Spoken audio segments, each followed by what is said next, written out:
Awakening Code Radio with Eric Rankin. Mind-expanding talk and music every Tuesday night on KX 93.5.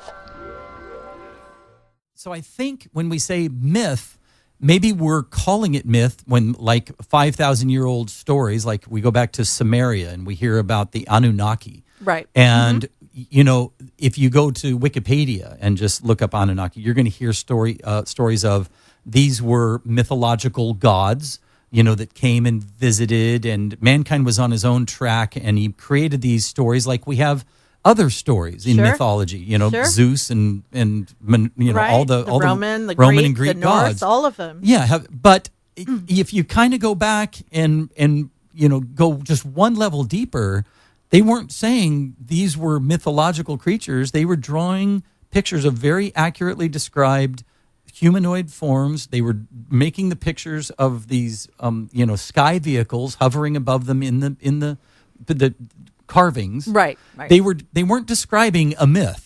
We've said it was a myth. We turned it into a myth. And again, it's because of that distance in time. Yeah, 5,000 years. Right, exactly. And the funny thing is, if you take the word gods and you replace it with entities, you know, it still fits. In fact, it might even make more sense. When you look at even some of the stories in the Western religious traditions where they talk about gods and deities, if you were to replace that with aliens, those stories might actually make more sense.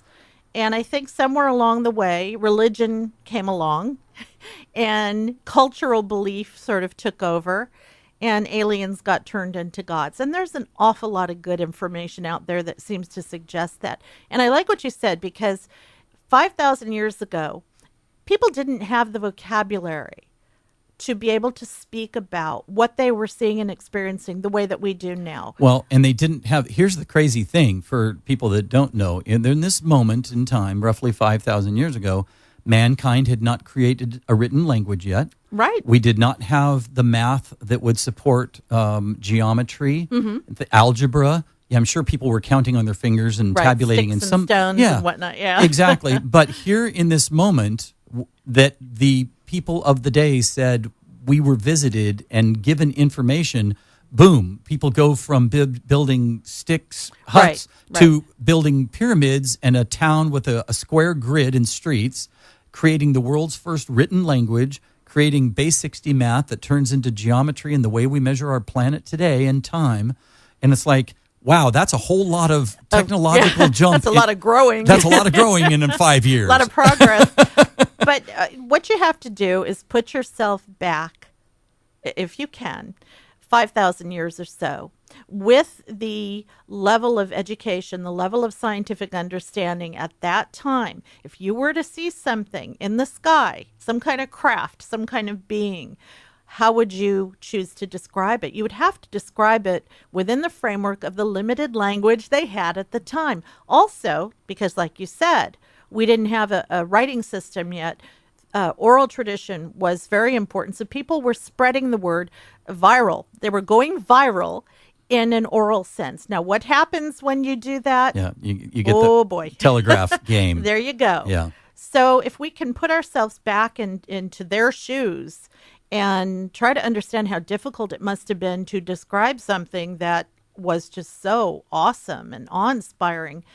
At the time, to them, they were gods. They were creators. They were deities. And when, in fact, they may very well have just been, you know, visitors from another universe. Or I sometimes, when I see it on the Ancient Alien shows, I see that they talk about, like, it's future versions of us. It could be. Yeah. We're going back to say hi. Yeah, or going back to get us started. I mean, it starts kind of warping your help, mind. Man. Yeah, it's like we had to go back and implement something, accounting system or math or writing system to make sure things a little bit. that it would turn out into the who we became. Yeah. It starts really messing your mind. Yeah, those gaps in knowledge, the way that we leaped forward, it's really interesting. You know, how else do you want to explain that? Awakening Code Radio is available on podcast. Visit www.kx935.com. Click podcasts, then scroll to Awakening Code's previous shows.